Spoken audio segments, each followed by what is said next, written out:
ہم اپنی زندگی کے کام کو کیسے بہتر گزاریں، وقت کو کیسے بہتر گزاریں، اس کے لیے چند پوائنٹ ہیں جو ہر ایک کے لیے کارآمد ہو سکتے ہیں۔ پہلی بات کہ اپنی نیند رات کے وقت میں پوری کر لیا کریں، پھر تہجد میں اٹھا کریں اور تہجد سے اپنے دن کی ابتدا کیا کریں۔ تہجد میں اللہ رب العزت کی طرف سے عنایات ہوتی ہیں۔ حدیث پاک میں آتا ہے کہ رات کے آخری پہر میں ایک فرشتہ اعلان کرتا ہے، هل من سائل فأعطی له، ہے کوئی سوال کرنے والا کہ جس کو عطا کیا جائے، ہے کوئی مغفرت کا چاہنے والا کہ جس کی مغفرت کی جائے۔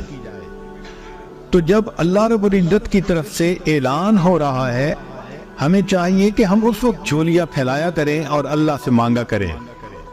اس وقت مزدور کو مزدوری ملتی ہے، سائل کو اللہ کی طرف سے اس وقت نعمتیں ملتی ہیں، تو ہم اس وقت کو زندگی کا سب سے قیمتی وقت سمجھیں۔ چنانچہ ہمارے دن کی ابتدا تہجد سے ہونی چاہیے، اس وقت کو کبھی مس نہ کریں۔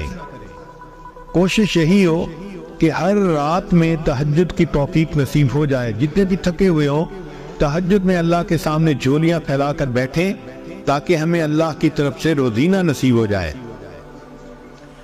پھر فجر کی نماز پڑھیں اور فجر کے بعد اپنے اسباق پورے کریں، اشراق پڑھیں اور اشراق کے بعد اپنے دفتر اور بزنس کے کاموں کی ابتدا کریں۔ حدیث پاک میں نبی اللہ تعالیٰ فرماتے ہیں، اے میرے بندے، دن کے شروع میں تو 4 رکعت پڑھ لیا کر، میں سارا دن تیرے کاموں میں تیری مدد کروں گا، تیری کفایت کروں گا۔ ذرا غور کیجئے کہ ہمارے سارے دن کے کاموں میں اللہ کی مدد شامل ہو جائے تو ہمیں اور کیا چاہیے؟ اور یہ نعمت مل جاتی ہے اشراق کے 4 نفل پڑھنے پر۔ اور اشراق کی نماز ہوتی ہے جب سورج طلوع ہوتا ہے، تقریباً 20 منٹ کے بعد انسان 4 رکعت پڑھ سکتا ہے۔ تو دن کے شروع میں یہ 4 رکعت پڑھ لیا کریں تاکہ ہمارے دن کے ہر کام میں اللہ کی مدد ہو۔ عورت ہمیشہ یہ چاہتی ہے کہ جی میرے کام میں میرا تعاون کرنے والا کوئی نہیں، میں اکیلی ہوں، میں گھر میں ایک ہی ہوں۔ بھائی آپ اللہ کو اپنا تعاون کرنے والا بنا لیجئے۔ دن میں اشراق کی نماز پڑھنے پہ اللہ تعالیٰ آپ کے کاموں میں آپ کے کفیل بن جائیں گے، آپ کی کفایت کریں گے۔ پھر دوسری بات یہ کہ ہم جو کام بھی کرنے لگیں تو اس کا جو اینڈ ریزلٹ ہے اس کو ہمیشہ ذہن میں رکھیں کہ ہم نے کس چیز کو اچیو کرنا ہے تاکہ ہم اس کام کو مکمل کر سکیں۔ ایک تیسرا پوائنٹ کہ جو اچھی عورتیں ہوتی ہیں وہ اپنے کام کو پریورٹائز کرتی ہیں، یعنی اس میں جو پریورٹی ہے وہ دیتی ہیں، اہم کام کون سا ہے، کس کو پہلے کرنا ہے۔ اگر ہم اہم کام کو پہلے کرنے کی بجائے بس اپنی ترتیب سے ہی ہر کام کرتے رہیں گے تو ہم کم کام کر پائیں گے۔ چنانچہ ایک ٹیچر تھی، اس نے اپنے شاگردوں کو پرائورٹی کے اوپر ایک اچھی مثال سے بات سمجھائی۔ اس نے ایک بالٹی لی اور اس بالٹی کے اندر اس نے اینٹیں رکھ دی اور بالٹی بھر دی۔ پھر اس نے طلباء سے پوچھا کہ بتائیں اس بالٹی میں کوئی اور چیز آ سکتی ہے؟ ان کا نہیں، یہ تو ساری بالٹی اینٹوں سے بھر گئی۔ اب اس نے چھوٹے چھوٹے کنکر لیے اور جو اینٹوں کے درمیان جگہ تھی اس میں کنکر ڈال دیے۔ اس نے کہا دیکھو آپ تو کہہ رہے تھے کہ جگہ نہیں، اس میں تو اتنی جگہ تھی کہ کنکر بھی آ گئے، اب بتاؤ کوئی جگہ ہے؟ ان کا نہیں، اس میں تو اب کوئی بھی جگہ باقی نہیں۔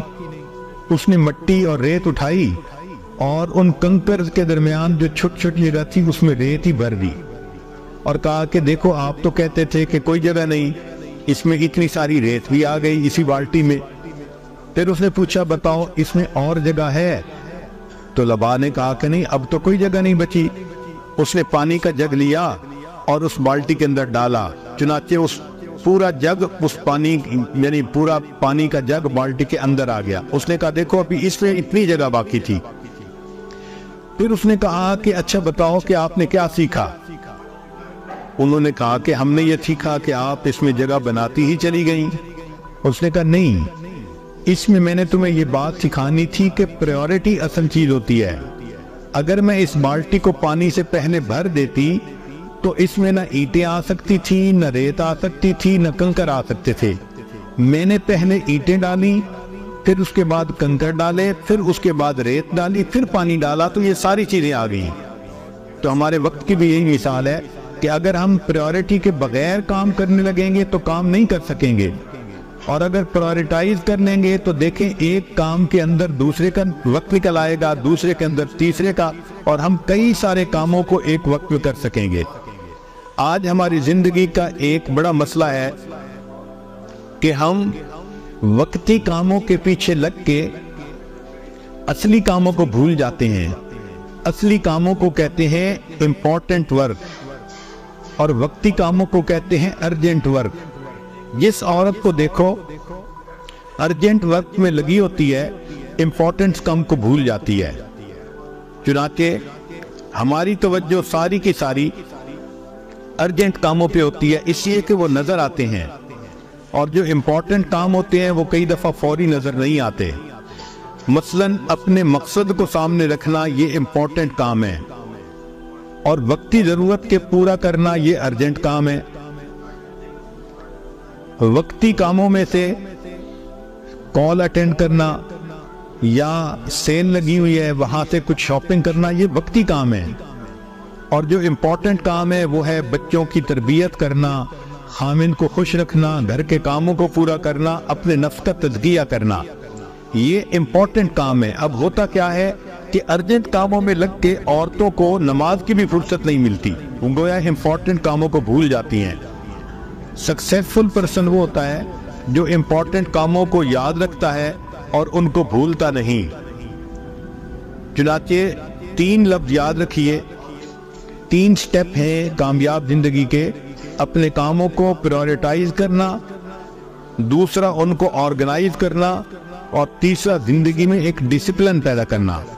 سبحان ربی العلی وحب اللہ وصلی علی سیدنا محمد وعلی آل سیدنا محمد وبارک وسلم۔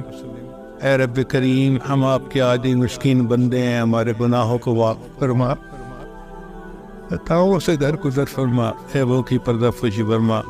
اے اللہ، جو گناہ ہم نے دن میں کیے معاف فرما، جو راتوں میں کیے معاف فرما، جو محفلوں میں کیے معاف فرما، جو تنہائیوں میں کیے معاف فرما۔ اے اللہ، جو گناہ یاد ہے وہ بھی معاف فرما، جو کر کے فرما۔ اے اللہ، معصیت کی ذلت سے محفوظ فرما، اور ہمیں طاعات کی عزت نصیب فرما۔ اللہ، آپ نے قرآن مجید میں فرمایا وَأَمَّا السَّائِلَ فَلَا تَنْهَرْ، سوالی کو انکار نہ کرو، جھڑکی نہ دو۔ اے اللہ، جب ہم کمزوروں کو حکم ہے ہم سوالی کو انکار نہ کریں۔ اے اللہ، ہم بھی تو آپ کے در کے سوالی ہیں، مالک آپ بھی انکار نہ فرمائیے، ہماری ان دعاؤں کو اپنی رحمت سے قبول فرما لیجیے۔